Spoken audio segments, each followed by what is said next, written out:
It's Mount Rushmore Mondays, where every week we celebrate the greatest in the world of pro wrestling. And after his great return last week at WWE Raw Day 1, this week we take a look at the Mount Rushmore of The Rock's greatest WWE matches. Let's do it.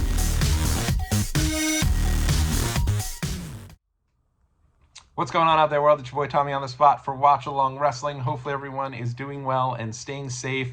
You know, when you think of The Rock, you probably think of this unbelievable charisma, a natural charisma, if you will. You think of these incredible catchphrases from know your role to it doesn't matter what your name is to, of course, if you smell what The Rock is cooking. Aside from that, you think of his ability to connect with the crowd almost like nobody else. The Rock could get Yabba Dabba trending or Fruity Pebbles chanted in any arena around the world. He's so charismatic and he has so many great moments and promos that it's almost easy to forget about some of his greatest matches. But The Rock has had some of the best matches in WWE history. And really, if you think about it, he was only a full-time member of WWE from 1996 to 2001. That means we're looking at a 5-year stint. Now, yes, he did have a lot of matches in 2002 and 2003, and honestly, I think they're some of his best matches. And then, obviously, he had his great return back in 2011, which led to him hosting WrestleMania 27, the first one I attended live, which is why it holds such a dear place in my heart. And then obviously had two great main events with John Cena at WrestleMania 28 and 29. Even up into this day, people are still clamoring for another match from the Great One, and who knows, it might not be too long before he takes his seat as the head of the table. In this video, though, we're focused on The Rock's greatest matches throughout his entire career. Anything is on the table. Of course, we're going to focus mostly on WWE, but I don't know how many matches prior to his start in WWE The Rock has had that would be considered his greatest. So let's get right into it, looking at our first match, The Rock versus Stone Cold Steve Austin from WrestleMania 17.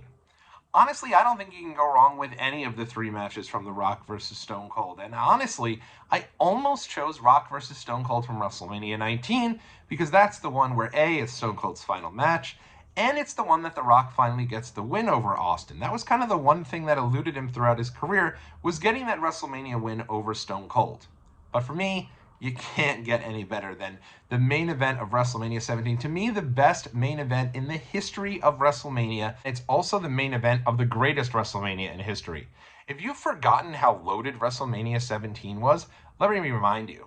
Shane McMahon versus Vince McMahon, Chris Benoit versus Kurt Angle, The Undertaker versus Triple H, the incredible TLC 2 match between the Hardys, the Dudleys, and Edge and Christian, and at the end of all that, you get The Rock versus Stone Cold in a main event that actually does it justice. How do you follow all that? You follow it with this match. This match is incredible. A lot of people, unfortunately, look back at this match and think of it a little, I think, with a sour note because of the heel turn at the end with Stone Cold Steve Austin. But for me, I actually really, in going back and watching this, I really like the heel turn from Austin. He comes in there. Once he initially turns heel, he clobbers Rock with a chair, gets a 2 count. Then he gets a little more desperate, hits him with the stunner, gets another 2 count. Rock kicks out again. Now at this point, Austin gets desperate. He's beating the crap out of the Rock, He gets another near fall, and then eventually hits him with the chair and just levels him until he finally gets the win. Now, the only thing is, of course, because this happens in Texas, once he does get the win, he gets this huge adulation from the crowd. The crowd couldn't be more excited. So I'd say that's probably the only misstep in this heel turn, is that if it happened anywhere else, maybe the crowd would have ended up getting behind it. But in Texas, no one was going to be booing Stone Cold. Me personally, I also like the moment of Austin and Vince McMahon doing that handshake, the handshake heard around the world with the Stone Cold Disturbed music playing in the background. It's just incredible. And for me, this match really stands the test of time, really because of the hype for this match before we got there. The incredible Limp Bizkit video package. People will talk about it forever. There was someone at a Limp Bizkit show, when they came out and did My Way, was holding up the phone so they could watch this video package. That's how iconic this video package is. And then, of course, the sit-down with Jim Ross, Rock on one side, Austin on the other. The two faces of WWE, and to me, this is the culmination of the Attitude Era. It's an incredible match between the two biggest names of the Attitude Era, and after this is when the invasion kicks off. And so I consider this match to be the end and the bow on top of the Attitude Era. It's just perfect. And if you haven't seen it in a while, go back and check it out. It certainly belongs on our Mount Rushmore. Our second match here on our Mount Rushmore, we're going 1 year later. Toronto Sky Dome, of course, WrestleMania 18. The Rock versus Hollywood Hulk Hogan.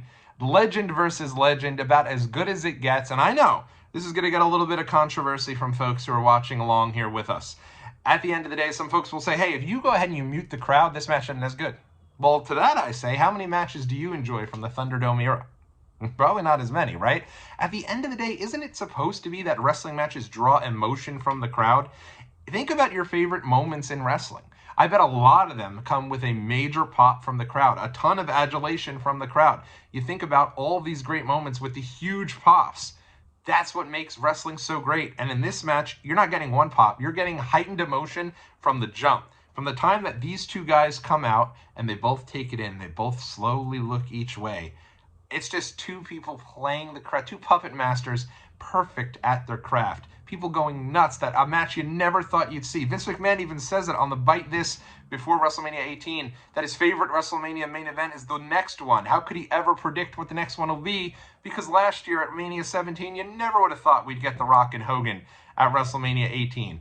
And he's right. That's one of the beauties of WWE. It's anything could happen in WWE. I think this match is really good, and it doesn't even bother me that it doesn't go on last. I have no problem with the title going on last. I think for me, this match is fine, 2 or 3 from the top. It's a special attraction, a major attraction, and to me, yeah, it was really hard to follow, of course. But at the end of the day, I didn't have any issue with this not main eventing as well. I don't think it takes away at all from how great this match is and how well that it's remembered. The Rock really does a great job in being completely unfazed and unrattled by the fact that the crowd is mixed. And by mixed, I'd say it's probably about 90-10 in favor of Hulk. I mean, the crowd is just loving Hogan. From the time when he and Rock lock up for the first time and Hogan shoves Rock down and then immediately does his Hogan pose, oh yeah, brother, the crowd goes completely insane for Hulk. And you know at that moment that, oh man, this crowd is behind the Hulkster, and it's going to be really hard to keep Hogan as a heel. I mean, remember, the lead up to this match, Hogan drives a truck into The Rock who's in an ambulance, and yet he's greeted by a hero's welcome by the Canadian crowd who remembers his triumphant match with the Ultimate Warrior. He lost, obviously, but a great main event there with the Ultimate Warrior at WrestleMania 6 in the same building. They eat it up. Hulk Hogan turns back into the babyface. Rock does such a good job in being so secure within his position and his role that he kind of leaves. He allows Hogan to come back in and get that moment to soak it up with the crowd. They both do the hulking up together. It's a really nice ending to the match, and obviously will lead to Hulk Hogan getting another title the next month. And I think a lot of that goes to The Rock and how great he made Hogan look in this match. But the two of them did. They worked really well together. So this match certainly belongs on our Mount Rushmore. Moving right along, we're going down to 2002 again. I'll tell you, when you think of The Rock, you think of that 5-year period where he's a full-time performer, but many of his matches came when he kind of transitioned into a bit of a part-time performer. Now, I'll break down his 2002 real quick here. 2002, he has an incredible match with Chris Jericho at the Royal Rumble 2002, kind of a nice ending to their trifecta of pay-per-view matches at No Mercy and at Vengeance and then at the Royal Rumble. But No Way Out, he has a good match with The Undertaker. Mania, he has a good match with Hulk Hogan there that we just spoke about earlier in our countdown. He returns in 2002 a little earlier because Austin walks out and he realizes that WWE kind of needs him, so he shows up a little earlier than anticipated. And then we get to the match I'm about to talk to here, Vengeance 2002, that will inevitably lead to The Rock versus Brock Lesnar at the SummerSlam 2002. I mean, just an incredible 2002 for The Rock, a really underrated year for him. And then, oh, by the way, once he comes back in 2003, he has that great run as Hollywood Rock, that final heel run for The Rock. So I think it's really an underrated time period for The Rock. But let's get into it. The next match on our countdown here, on our Mount Rushmore, if you will, is going to be one of my favorite triple threat matches of all time, Vengeance 2002. The Undertaker versus Kurt Angle versus The Rock, the only non-WrestleMania match to make our Mount Rushmore, and I think it certainly deserves its spot here. You have 3 of the top performers in all of WWE just at the top of their game. Undertaker's involved in a really great run as the world champion here. I think this is his 2002 is also interesting because I think that's where you can kind of circle back to him having much better matches and eventually leading to him having match of the year almost every year at WrestleMania. 2002, right when he starts wrestling there with Ric Flair at Mania 18 and then gets into this heel persona and eventually gets the world title, I think it's such a great run for The Rock. Kurt Angle. Kurt Angle at the time is one of the greatest technical wrestlers for all of WWE, and he's right on the edge of joining that SmackDown 6 that, the Guerreros and Angle, Benoit, Edge, Mysterio. I think that kind of kicks off right at SummerSlam, but Angle's already in that mode. He's kind of the guy that I think a lot of people gravitate towards as one of those top three. I think it's him, Benoit, Angle to really get that SmackDown 6 the notoriety that it deserves from being on SmackDown. And then, of course, you've got The Rock, who just returned to WWE as the conquering hero after Stone Cold walked out. And you have three guys who are just really hot. And the match is just pretty much perfect. Each one kind of takes their turns doing the other person's finishing move. It's not one of those triple threat matches where you have one guy laying outside of the ring for a long period of time. Instead, they're all in the ring together for pretty much most of this match. And it's just hard hitting. My personal favorite is the ending here. You have The Rock lay out The Undertaker. He goes for the cover. Undertaker gets up at the last possible second. And then eventually Rock goes for the rock bottom on Angle. He goes for the cover. And even then, with the cover almost completely destroyed Undertaker, he's just a second away from breaking up the pinfall. But The Rock would go on. He'd get the title, which at the time, I think, really then set up Brock Lesnar very well for SummerSlam and the great main event there. My first live pay-per-view, SummerSlam 02, so that holds a place. But I love this triple threat. If you haven't seen it in a while, go back, watch it, and then come back to me and say, you know what, yeah, that probably does deserve to be on your Mount Rushmore of The Rock's greatest matches, because it is so great. Rock gets the big win here, and it's just, I can't put it over enough. A really solid main event, and one of my favorite matches in WWE history. You know how we roll here? Before we get to our fourth Mount Rushmore greatest match of The Rock's WWE career, let's talk about some matches that just missed it here. The three matches who are just on the outside. If you added 3 heads to Mount Rushmore, made it a 7-head, these are the matches I think you'd have to consider. First off, we're going to talk about Survivor Series 1996, The Rock's debut as Rocky Maivia. According to Jim Ross, that's Blue Tripper right there. I mean, just an iconic debut. I would love to have put it on there on the countdown here. Probably it might deserve to be on the countdown just because it does such a great job in really spotlighting The Rock as that third-generation wrestler. It's The Rock, Mark Miro, Jake the Snake Roberts, and The Stalker, defeating Hunter Hearst Helmsley, Goldust, Crush, and Jerry the King Lawler. But the thing that you remember most about this match is how The Rock comes down. It's Rocky Maivia last on his side, going up against Crush and Goldust. And The Rock gets past Crush and then defeats Goldust, a former Intercontinental Champion, to get the big win in an iconic debut at Madison Square Garden in one of the best Survivor Series of all time. Man, I'm talking myself into putting this on the little Mount Rushmore here, but it's just on the outside. A great debut. You knew at that moment that even though when you look back at Rocky Maivia, you think of Die Rocky Die, the crowd turning on the character. But on this night, the crowd was 100% behind him. It's a great debut and a great moment for The Rock. Another one that just missed our countdown here is going to be The Rock versus CM Punk at the Royal Rumble 2013. This match is so iconic that this is the match when they they unveiled the start of the WWE Network. They actually went back and talked about this match as being the main match you should go and watch when you first get the WWE Network. It's a great one here. It's one that just misses for me. But if you go back here, it's almost like you need to also factor in some of the pieces that we talked about at that WrestleMania 17. The incredible promo package. Your arms are too short to box with God. CM Punk says this to The Rock. He's an incredible heel. He's about as top of a heel as he's ever been in WWE. I mean, he's just about as unhinged as can be at this stage. 434-day title reign. He's right at the peak of that. And obviously, this is the end of that reign. Rock also here is so invested. He has this promo right before the match. Go out of your way to find it. He's talking about how his mom is in attendance and just found out she had cancer, and he's doing it for her, and he's telling the people how each and every one of them, that CM Punk might have said they don't matter, but to him, they matter, and he's fighting for all of them. It's one of the greatest Rock babyface promos of all time. Really strong stuff.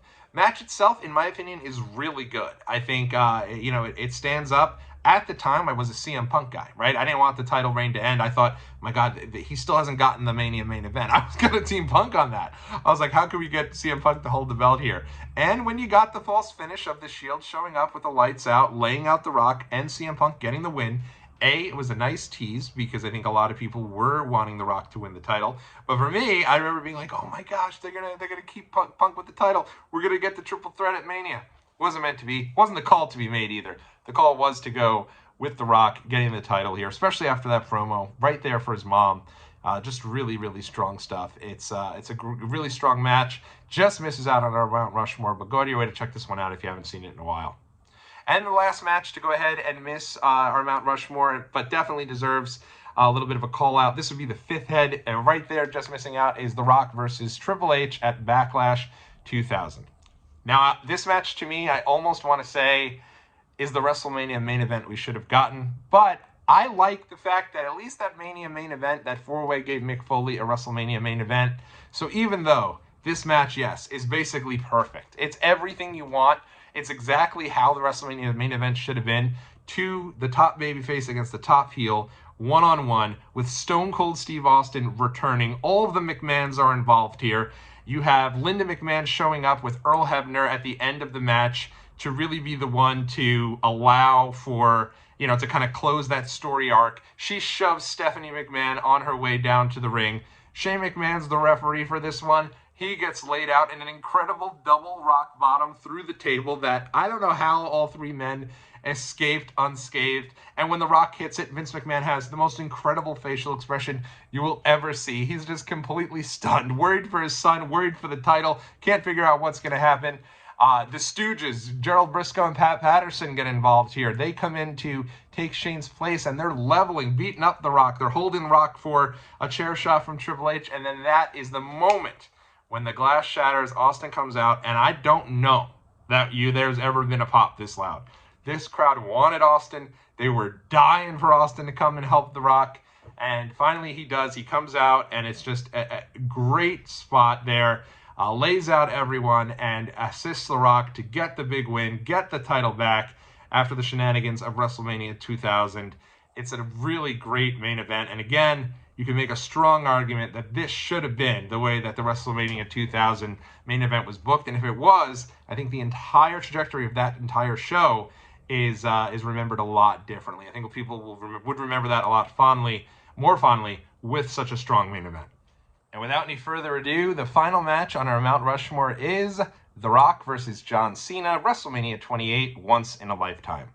I know some people might not agree with this choice being included here, but for me, I think it absolutely deserves the spot. It's a really iconic match. It's the match that really solidifies The Rock's return to the ring. It's a year in the making. They set up the match the night after WrestleMania 27. Think about everything that could have gone wrong to make sure this match didn't get to happen, but it doesn't. The match goes off without a hitch, a year of build, and it's a really solid match. I think, honestly, I really enjoy the musical performances that start things off. You have MGK, Machine Gun Kelly, there to do a performance right before John Cena comes out.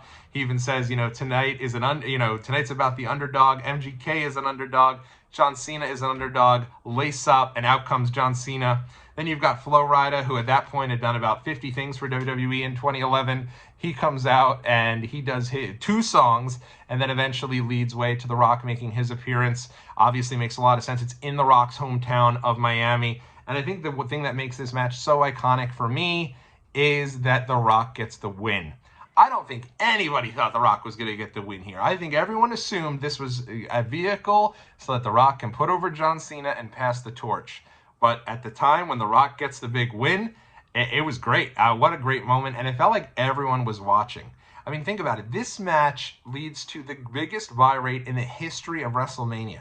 It's never going to be topped because now WrestleMania is a part of Peacock, and shortly thereafter in 2014, the WWE Network comes. So this match will never be topped, and it leads to the greatest buy rate in the history of WrestleMania. It tops the Battle of the Billionaires, and it really shows how much people wanted to see this match. This match, yes, a year in the making, but really was like 10, 15 years, and I guess probably that's been more than 5 years in the making, right? Once John Cena started talking about The Rock going and making movies and how he felt like he should have still been in WWE and giving back to the career that made him, within John Cena's opinion, the star that he became. I just think that led to everyone really wanting this match and never thinking you'd get it. So when you finally did, and then it was solid, and it certainly led, it built up, and the hype actually led to a really solid match here. I think it certainly belongs on the Mount Rushmore. If you look at the different phases of The Rock's career, from early on in his career to him being the face of the company, and then obviously the big return, I just think it's really a good match, and that's why it's on our Mount Rushmore. Let me know where I got things wrong. Let me know where you disagree in the comment section below, and we'll be back next week with a brand new Mount Rushmore right here on Watch Along Wrestling. Until then, everybody,